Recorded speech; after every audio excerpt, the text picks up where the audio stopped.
interesting. What is that? How do you make money for nothing? Stop, stop, stop. The answer could be hiding in over 20 million tonnes of household waste thrown out by us every year. Can I have it? Yeah, by all means, you're welcome, yeah. Fantastic. That's why entrepreneur Sarah Moore wants to get her hands on things before they hit the skip. I'm a passionate buyer, maker and user of old stuff, and I've turned that passion into a money-making business. I make new stuff out of old stuff and I sell it for a profit. And with some of the country's elite designers and makers, Enough to work on? Just a bit, yeah. It is a beast, isn't it? she can transform her finds into desirable, I can't believe it. valuable Oh, you clever. and hopefully saleable items. Oh, wow. If Sarah is successful, then she can hand the profits back to the very people who had no idea there was cash to be made from their trash. That's amazing.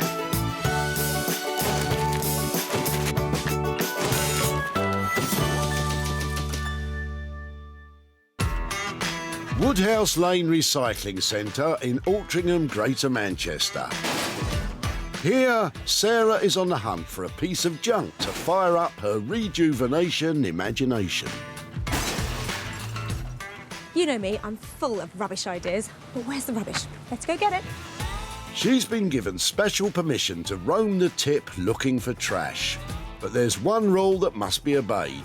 Once it's hit the skip, it's out of bounds. And somebody must have popped that in when I wasn't looking. Sarah must be ever vigilant and eagle-eyed to find 3 items that she can bring back to life and sell on for a profit. Will the junk in Andrew's trunk take her fancy? Hi there. Hi. Is that... what is it? It's a piece of granite. It used to be my desk. It used to be your desk, you say? Yeah, it used to be sort of fitted in a run of kitchen units. OK. I used to have my cables through and it sat on some base units, which I've just skipped, clearly. Right, OK. Well, it's my lucky day then, because that is a really substantial chunk of granite. Yeah. What is the other side? Because presumably that's the other side, back, isn't it? yes. So... wow. So it looks like that. It's really impressive, isn't it? Yeah. Well now, it would seem Sarah is smitten with this great big slab of granite. It looks like just the most fantastic thing that you could imagine ending up at the tip, so can I have it? It would be a pleasure. Yeah. Yours, sold. Andrew's desktop is a heavyweight hunk of junk, but the good people of Altrincham are always happy to lend Sarah a hand. It's actually quite a nice piece of granite. Driving here, it just seemed a shame it was going on the tip. So, in meeting Sarah, she'll take it away, hopefully do something fantastic with it, maybe another table or a desk, and I'd be really pleased to see it.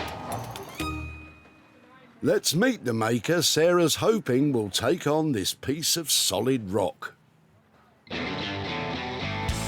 Daniel Heath has a passion for all things salvaged and sustainable. He's an award-winning fabric and wallpaper designer who loves adding artistic flair to bespoke furniture pieces. I started off as a printmaker, doing textiles and wallpaper, but now I really enjoy working with wood and working with slate. I like the challenge of working with new materials, and I really enjoy it when people come to me with interesting projects and strange materials to try and print onto, because I like the challenge. Be careful what you wish for, Daniel.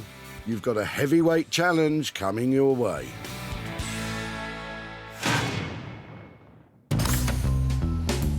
One item snaffled, but there are still 2 to find. And for Sarah, every boot full of trash has the potential to be turned into a pocket full of cash. You really need to think before you throw things away, because everything comes back into fashion eventually. Wait for it, wait for it, wait. Ow! Pure comedy gold. Is there any loot lurking in Gail's boot? So what are you dropping off today then? Well, there's an old microscope, which I was given some time ago. It's a ×10 microscope. So that looks like a pretty powerful piece of kit. What do you do with it? Well, I'm an ecologist, but for my spare time I like to look at water beetles from ponds and things. Okay. And this was given to me so that I could do that, but I've got myself a nice new one. So how old do you think that is? No, it must be 60s, I would have thought. It looks it, doesn't it? There's something about it. It looks 60s. like a frog, doesn't it? Look at it. Does, It's great. Yeah. Sarah's upcycling expertise could be put under the microscope with this item. Is it something that, rather than putting it into the small appliance tip, I could take away and do something with? Definitely. Brilliant. And I'm seeing the copper pipe next to it. So what was that from?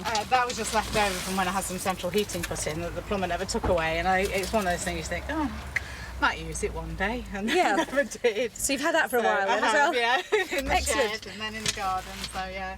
Well, what I might do is definitely take the microscope away and have a look at that. And oddly, might keep that with it. Taking it away might be easier said than done. Did you say it's quite heavy? It is quite heavy, yes. Okay. Oh my word. Lead, do you think? I think it probably is, yeah. Brilliant. Well, I will say thank you very much. And I'll keep in touch. All right. What does Gail think Sarah might do with her rubbish dump goodies? I have no idea what she's going to do with it. No idea. She can make a water fountain out of the copper. She's laughing, but Sarah just might, you know. However, I think she's more taken with the microscope.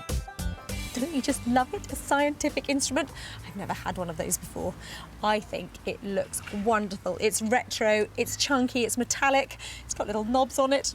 Something fabulous is going to come out of this, isn't it? Sarah knows just the fella for this challenge. Meet Mark Haig, Robo-Sculptor. Mark creates one-of-a-kind robots using vintage and second-hand materials. Something he's been up to since he was knee-high to a nanobite. My dad was a clock repairer, and I would sit in front of a 3-bar electric fire as a 7-year-old kid, and I'd get some bits of clocks from my dad, and I'd make some kind of mad robot. And 40 years later, I'm still doing the same stuff. I enjoy the process of actually finding something. Just walking past the skip, and I'll see something in the skip, and I'll think, that's perfect. And I can make something out of that. And I'll combine it with some other things that I've found or I've bought from car boot sales or wherever, and I'll make a sculpture. Will the microscope capture Mark's imagination?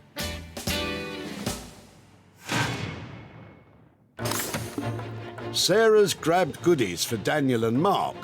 Now she's on the hunt for her own item. It can't be any old rubbish, though. It has to be just the right kind of rubbish. Let's hope Anthony and Jez, the most smartly dressed white van men I've ever seen, have just what she's looking for. Hiya. Hiya. Hello. Hi, I'm Sarah. And that's me. Who are you? Anthony. Anthony. Who are you? I'm Jez. Jez, hiya. Is it the rabbit hutch? This is a chicken pen. Oh, yeah. So have you got chickens? We did have, but we Oh, right. decided to get it shut because of the smell. Oh, really? So this is the disused pen that we've dismantled. OK, so did you have to go and clean them out, or did you refuse? No, I refused. Really? Did you eat the eggs, though? Yeah, I did eat the eggs. Yeah, I'm contemplating getting chickens. There we go, here's a panel. Oh, that's brilliant. You know, that is loads there. That's plenty Is that to be, enough? yeah, to be getting on with, definitely. Any ideas we can do with it? Or? I'm not going to tell you, but if I do manage to make something, can I come and show you what I've done with it? Sure, you can, yes. Yeah? Yeah. Well, I'm going to do my best to... I think some sort of ornament, maybe. Excellent sculpture, maybe. That's a challenge. So, did the chickens move out recently? Yes. I'll keep my gloves on then. Thank you so much. Who would have thought a chicken coop would have caught Sarah's eye? Not me. What about Anthony? No, not at all. I thought it'd be straight in the skip and get taken away, but if it can be used, then that's fantastic, really. Well, it might look like a pile of old rubbish to you, but I am going to take that from the chicken house to the penthouse because it is a really useful bundle of raw material, and I think it's got heaps of potential. It's certainly got rubbish heap potential. Sarah's saved her 3 items. Daniel will take on the challenge of the hefty hunk of granite. Mark will work his makeover magic on the microscope. And Sarah will need to make this chicken wire into something saleable. Well, it's been rubbish, rubbish, rubbish all day. And what fantastic rubbish it turned out to be. I've got an eclectic collection of fabulous finds, and I think I'm going to be able to transform them into hard cash.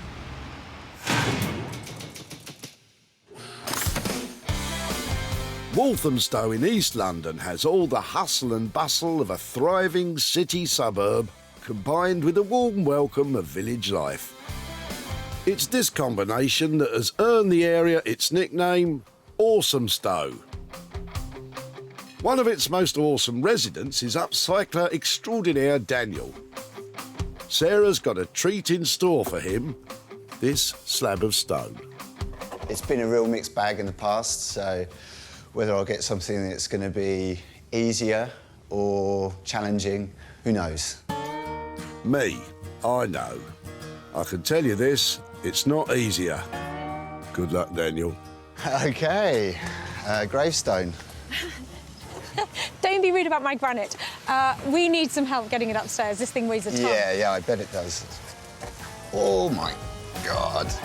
Only the 2 flights of stairs, Daniel. Hurry up now. It is a beast, isn't it? It's an absolute beast. OK. Good-looking beast? It is. It's very substantial. Have you ever worked with granite before? No. I've worked with marble and slate, which I use quite a lot. They're all a bit softer, aren't they? I think this is going to be a real hard product to cut and to move around, because it just feels, it's just absolutely rock hard. Slate and that kind of stuff just feels not as dense, does it? I mean, this is going to be quite tricky. Quite tricky? Patting your head while rubbing your tummy is quite tricky. This is very hard. Literally. Granite is one of the world's hardest stones. While Daniel may lack experience of working with granite, he makes up for it with ingenuity and an inspired eye for design. So, what is he going to make with it? It does lend itself, obviously, to a table, I suppose. Yeah, I mean, I think it would make sense. I mean, it's obviously completely flat. The first thing I'm thinking is how do I sort of simplify it, because I don't think I want these holes through, and if I can maybe trim it down, then it will give me some excess bits to sample with and try some ideas out with, because I'd like to do something on it, maybe. You know, if I can sandblast the surface or something, that could work quite well. So it sounds to me like there's a lot of process to go on. You've got to cut it, refinish it, build a base to it. Yeah. Go on then, hit me with the price tag. I think we're talking about 700 quid. And you reckon 700 quid gives you enough leeway to suck up a few problems along the way? I hope so. OK. Yeah. OK. Brilliant. Well, if you're taking it on, don't pick it up on your own. Thank you very much. And I'll see you when you've transformed it into something fantastic. Yeah, thanks for your help. Pleasure. I think Dan might be a little bit nervous about taking on that granite. He's never worked with that material before, but I have absolute faith in him. He can turn his hand to anything, and I reckon with a bit of hard work, he might be onto a winner. Turning this cold, hard slab of stone into a desirable designer table will be no easy task.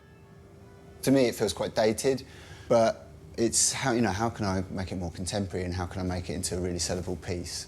Also, I don't think it's going to be a very easy material to work with, so I'm a bit apprehensive about working with it, to be honest. Daniel's on an adventure into the unknown.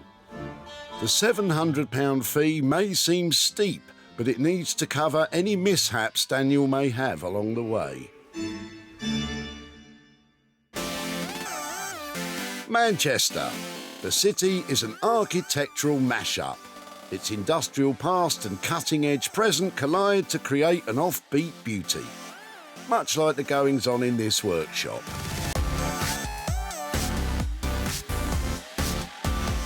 The inventor of these steampunk automatons is Mark. He's turned his childhood passion for making robots into a thriving business. And I think they're bringing out the big kid in me. They're great. Sarah is on her way to Mark's workshop with the microscope and copper pipes.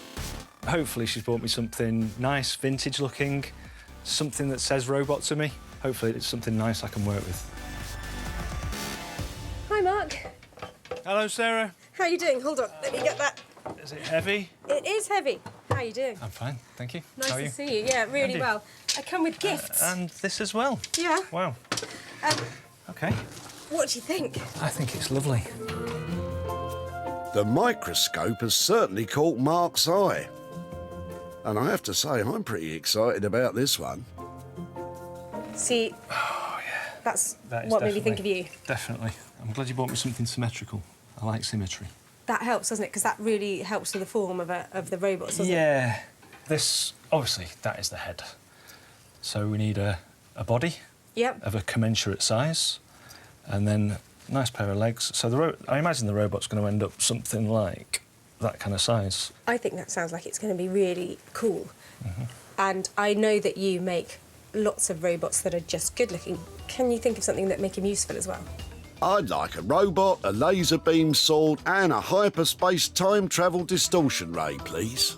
The two functions that I use is either A as an iPod dock. Right. The second option is lighting. Ah well, music player or lamp it is. I think that I see quite a lot of lighting. But I don't see quite as many things that are useful for music. Okay. And so I think it'd be good with you maybe to concentrate on music. Giving it a purpose ups the sell-on value and the potential profit. But to manufacture electrical items for sale, they need to comply with UK safety regulations. Fortunately, Mark's a qualified electrical engineer. It's difficult to imagine exactly how it's going to look, but can you put a price on roughly how it'll be? So all in cost-wise for the parts, probably talking 130, and then maybe 150 quid for my labour. Okay. Which makes 280. So if I did you a deal at 250, how does that sound? It sounds very interesting. I think 250, it's going to be unique, original and handmade. OK. I hope he doesn't give you any trouble. Thank you so much. Bye-bye. Oh, I can't wait to meet my new robot. He's got a lovely personality. I don't know what his name is, but he sounds like he's going to be exciting. Mark's all-in price of £250 gives Sarah plenty of scope for profit.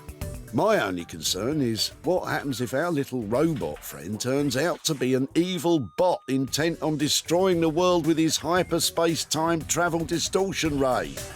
Oh no, what have we done?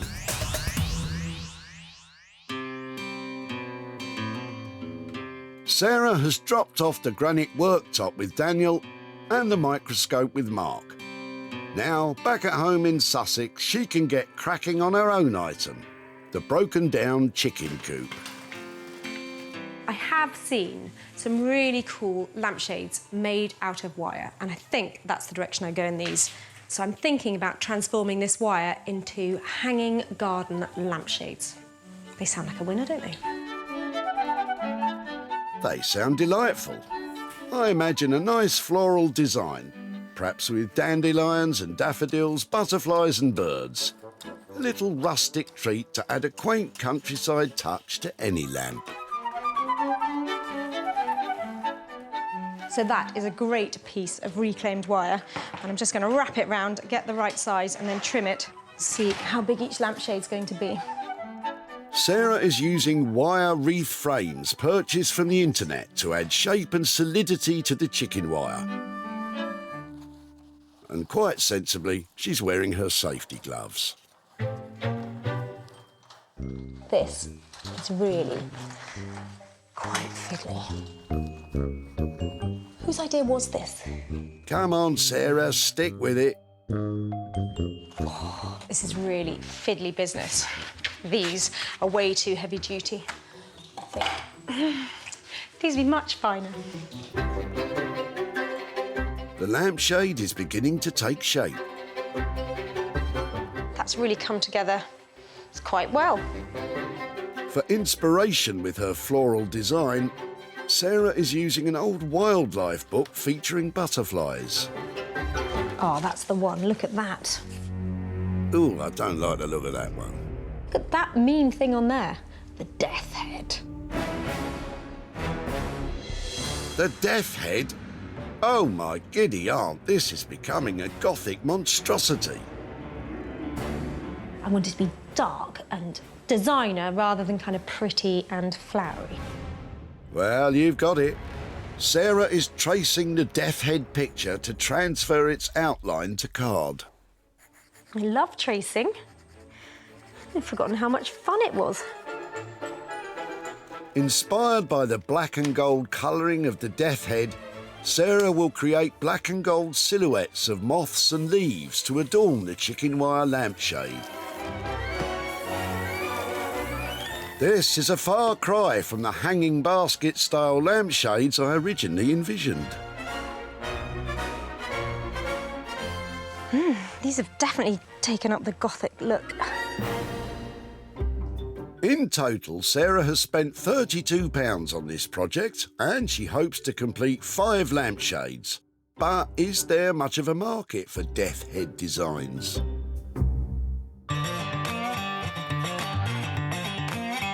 In Walthamstow, East London, Daniel is carefully marking out his design on the granite for what will be the tabletop surface.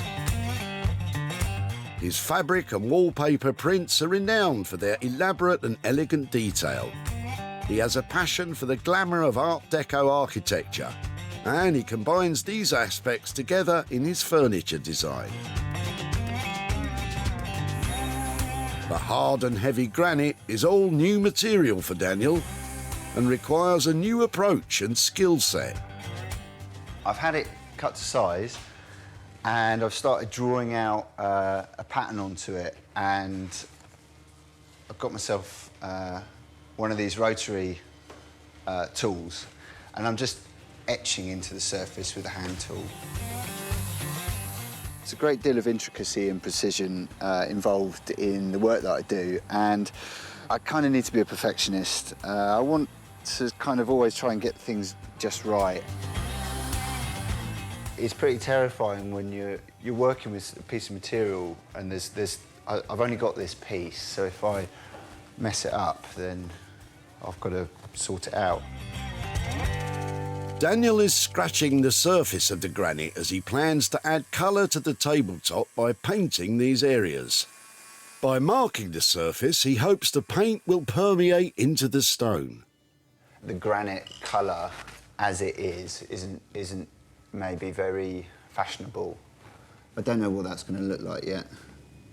We'll have to see. Daniel has been using a slide rule to ensure his chiselled lines are straight, but now he has to do circles. Fortunately, he has some offcuts to practice on. In terms of the design, I'm aiming for sophistication, I'm aiming for elegance, and I just really, really want it to be a luxury item. Not seeing much sophistication and elegance there. Not the best. It's quite hard to draw a curved line, especially as I've only been using this tool for a couple of hours. Careful now, Daniel. One slip could mean disaster. In Manchester, at Mark's workshop. The business of transforming this little microscope into the best little robot this world has ever seen is getting underway. The copper pipe picked up at the tip is being set aside, and Mark will choose body parts from his treasure trove of bits and bobs. I start the design process by figuring out what's going to work in a sort of scale situation. So I have lots of things around that will act as bodies. It's sort of the wrong scale. The head gets lost a little bit. Mark scours car boot sales, scrapyards and charity shops all over the north of England to find items that capture his imagination. This vintage electrical timer was found in a car boot sale 18 miles outside of Manchester. So, as we put that in there, you can see that the scale of the head and the body kind of works for me. I always write a story for each robot, and as we go through the process, little hints will come in, like the fact he's from Merseyside, the body's from Merseyside, so it might be a Scouse robot. And so all these different things will work into the story of the robot. So he's a Scouse electrician, 70 years old. Now he is employed as a DJ in Grimsby. I think it's time to give my little friend a funky DJ name. He's Wonky-Eyed Joe. Wonky-Eyed Joe? I was hoping for something a little cooler than that. Microbot or Scopatron or Star Slider. Old Wonky Eyes is about to have a sore neck too.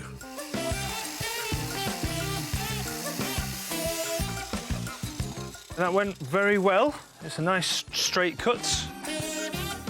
Joe's microscope head needs to be secured to his electricity timer body. The timer's casing is made of Bakelite, an early form of plastic which was used to insulate electrical goods. It's very fragile, so Mark will need to be... Oh, too late. That's why I hate this stuff. It's Bakelite was the precursor to plastic of 1950s. A lot of this stuff didn't actually survive because it's so brittle. It would just break. So there's actually a crack along the Bakelite there. So when I'm drilling this hole, I'm going to have to be really careful that I don't actually make that crack worse and make the thing snap in half. So I'm just going to take it really slow. Slow and steady, Mark, slow and steady. Don't you fret, my wonky-eyed friend. Everything will be all right. If it's not bad enough that I'm all of a tiz about my little robot pal, I've also got to worry about Sarah's Gothic death head lampshades. Well, I think this might come together. I've got quite a bit of chicken wire, so I'm hoping to be able to make 5 lampshades. Maybe make a bit of money. Well, that would be nice. But let's not count our chickens before they're hatched. The lampshades are far from the Gothic monstrosities I feared. The death head-inspired design has brought the chicken wire to life. The lampshades have been sprayed gold to match the cardboard cutout silhouettes. And while I'm not sure how much shade they would actually provide, they'll certainly light up any lamp in need of a stylish touch. Well, they're not exactly designer, but my death head moth lamps, well, there's something original to make out of a bit of chicken wire. I reckon there might be a bit of profit to be made here. I know some really lovely lighting stores, and I'm hoping that if they're not too expensive, then maybe they might take all 5 of these.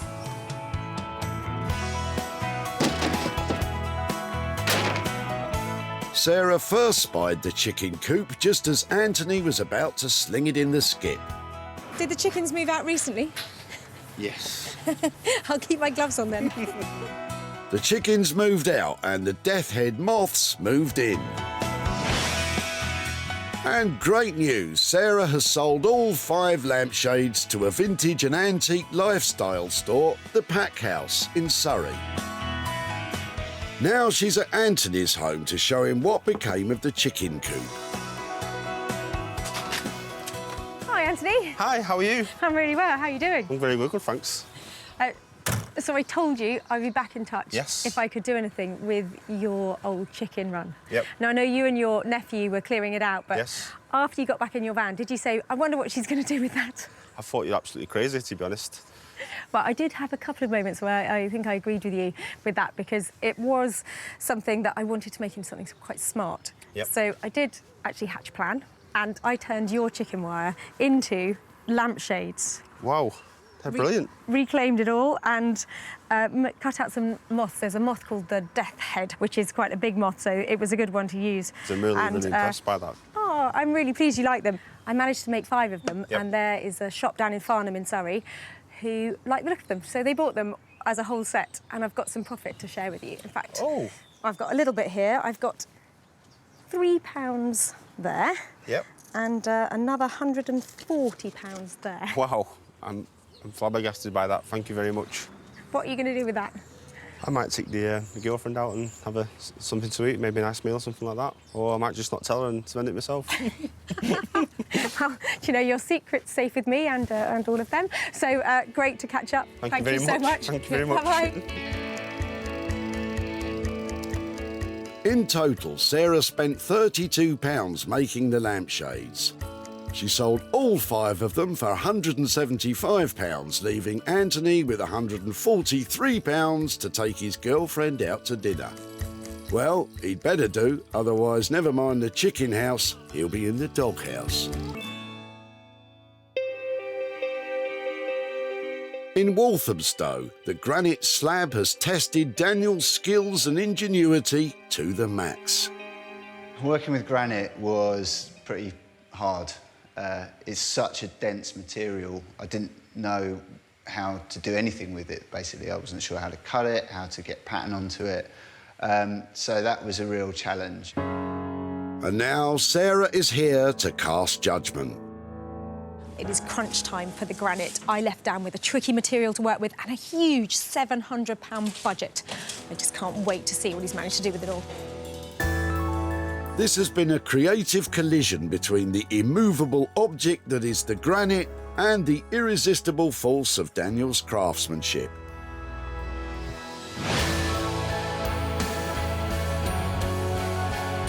My oh my, this is stunning.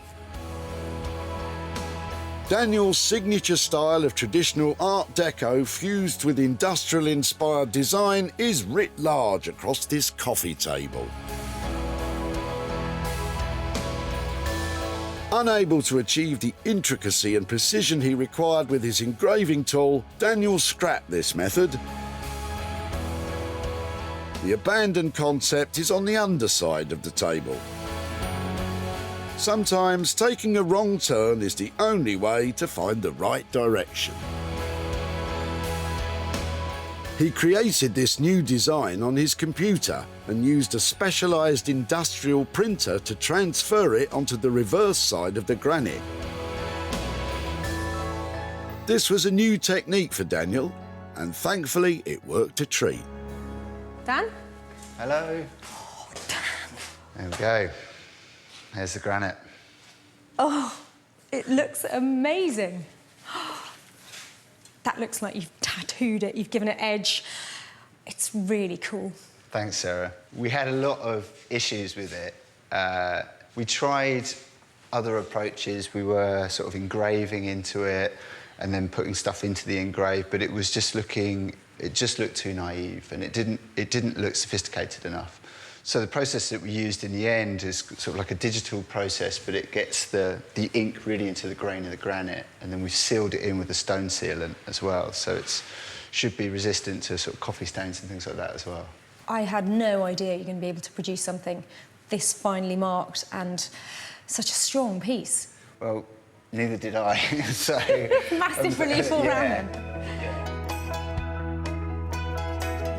The £700 spend Sarah gave Daniel was generous enough to allow for a little trial and error, meaning he's come in on budget. I think that you have done, literally the unthinkable with that. You have turned it into something that is really desirable now. So well done, I'm amazed. Great. Thanks so much. Thanks, Sarah. That's brilliant. Take care. That coffee table is fantastic. It's cutting edge, it's great design, it's out there, but not too far out there. And the main thing is, it's got Dan written all over it. When Andrew came to the dump, little did he suspect that Sarah would pounce upon him. What is it? It's a piece of granite. It used to be my desk. But he was quite happy she did. Driving here, it just seemed a shame it was going on the tip. So, in meeting Sarah, she'll take it away, hopefully do something fantastic with it. You want something fantastic? You got it. Sarah posted images of the table online in order to entice a buyer. And now she's at Andrew's home in Cheshire to tell him what became of his slab of granite. Hi, Andrew. Hi, how are you? I'm really well. How are you doing? Yeah, great, thank you, great. So this is the house where those great lumps of granite were coming from, is it? It is, yeah. We took it out as part of my office and it all had to come out because we were building the extension around the back, so it all had to be taken out, unfortunately, and you got it. Well, I was really pleased to see what you were dropping off. Did you wonder what we might do with it after it went away? I'd always wanted to turn it into a desk, so I will be quite interested to see if what you did with it. Well, I've got some pictures here. I took it to a guy named Dan who has given it his own twist. He's made it into that. Wow, that is really, really not what I expected at all. Wow, it's cool. It is a lovely piece. He has created a great steel frame for it. It floats above the floor. It's a luxury item. I think it's fantastic. Do you like it? I do. I think it's really fantastic, yeah. It's very unusual and it's not... I wouldn't have thought that's what would happen to it. Yeah, quite blown away, really. It's great. It wasn't a cheap thing to get done. No, I imagine not. It actually cost £700 Oh, to wow. make it look like that. But there's good news. I managed to sell it. OK. A little bit of profit. Not a heap, but I have got £50 here for you. Well, it's a good start. Nice to have some profit. Yeah, well, is there anything you can think of that might help towards? I'm going to buy a 1960s hi-fi desk for my record collection. Fantastic. What a great thing. Well, I'm so pleased that if that goes towards that, then that sounds like a lovely thing. That's what we thought. Thank you so much for all your time. No, thank you very much. It's been great. The Recycling Centre and here, and it was lovely to catch up. And you. See you Thank soon. you. Bye. Bye-bye. Bye. Sarah spent £700 on Daniel's transformation. It sold online to a private buyer for £750, leaving Andrew £50 of profit. In Manchester, at Mark's workshop of robotic wonders, wonky-eyed Joe is having his bolts tightened in preparation for Sarah's arrival. Well, I've come to see Mark and to meet the robot of my dreams. I think he's going to be tall, good-looking, probably quite intelligent because he's made from a microscope. Do you ever feel like you're being watched? Never mind wonky-eyed, I'm starry-eyed with excitement to meet my mechanical mate. He's fantastic! Using the microscope Sarah found as a starting point, Mark has used other salvaged items to make this cool and quirky robot.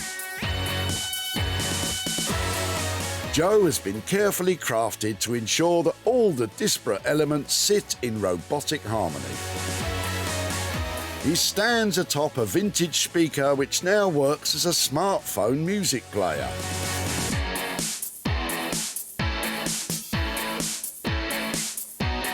Joe is a weird and wonderful delight.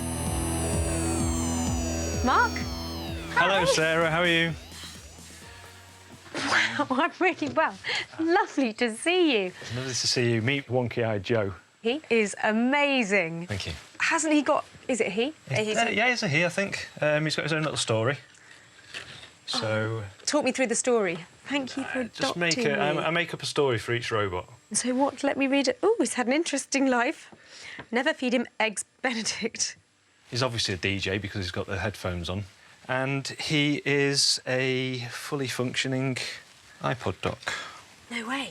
So you plug your phone in there, play some music. Hey, I recognise that tune. It's got a good toe-tapping beat. Joe is not only a music player, he has also had a radio tuner fitted. Did it give you any trouble? Because I can see all of our microscope in there. How did you get on building I think the hardest thing was that this part here was the thing that it fitted in with the aesthetics and the period of this piece. But it's made from Bakelite and it's very, very brittle. So I basically had to build a sort of skeleton inside this to make sure that everything held together.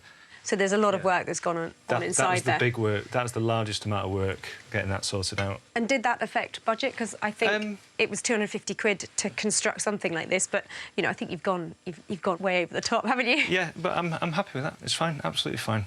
And are you pleased with him? Because I think he is, you know, like, really packing it in there with personality, with all the stuff he does. Are you pleased with how he turned out? I'm very, very pleased with him.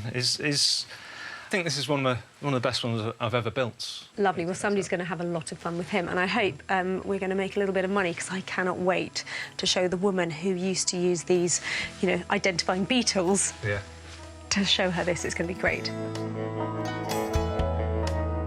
Well, Mark has really managed to pack in the personality. He's given him good looks, he's beautiful, he's useful, and I reckon that means he's going to sell.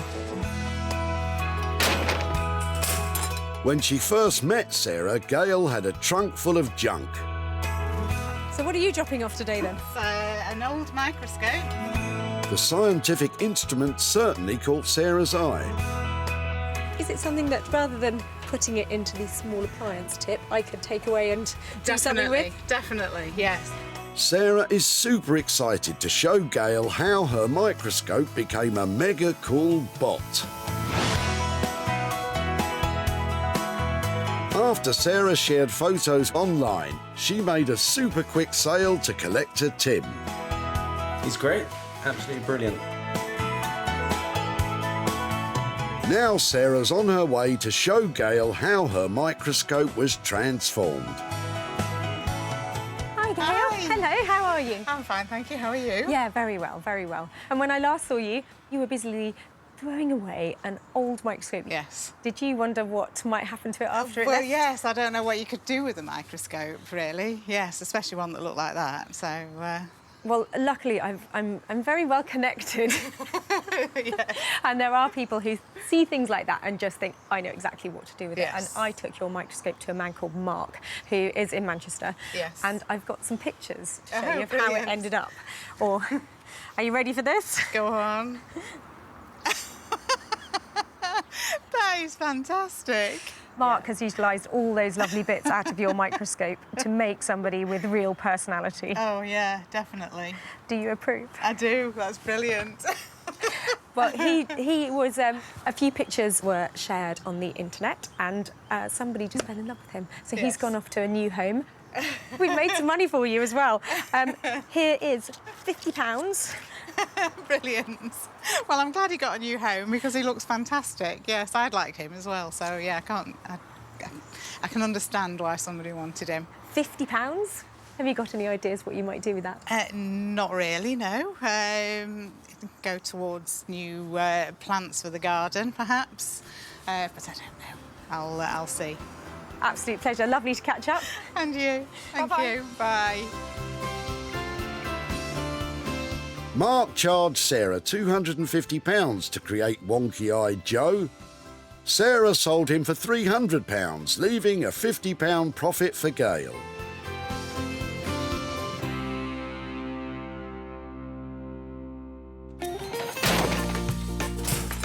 Sarah saved 3 unwanted items from the skip.